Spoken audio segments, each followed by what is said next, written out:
இன்னைக்கு விஜய் அவர்கள் எஸ்ஐஆர் எதிர்க்கிறாங்கன்னா என்ன தவறுன்னு சொல்லட்டும். ஒரு நியாயமான எஸ்ஐஆர்னா என்ன நடக்கும்? இப்போ இறந்து போனவங்களை மார்க் பண்ணி அதுல இருந்து டிலீட் பண்ணணும்.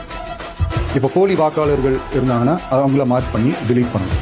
இப்போ ஆல்ரெடி ஓட்டு இருக்கிறவங்களுக்கு எதுக்கு இந்த ரெஜிஸ்ட்ரேஷன் என்ற பேர்ல இவ்வளவு குழப்பங்கள் அப்படின்றதான் இங்க கேள்வி.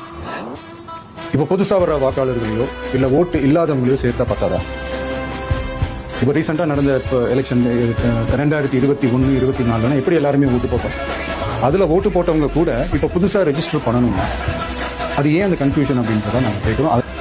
இப்போ புதுசா சில கம்ப்ளைண்ட்ஸ்லாம் வர ஆரம்பிக்குது. அது என்னன்னா முக்கியமாக நம்மளுடைய டிவிகே தோழர்களுக்கு அந்த ஃபார்ம் கிடைக்க மாட்டேங்குது, கொடுக்க மாட்டேன்றாங்க அப்படின்ற சில கம்ப்ளைண்ட்ஸ்.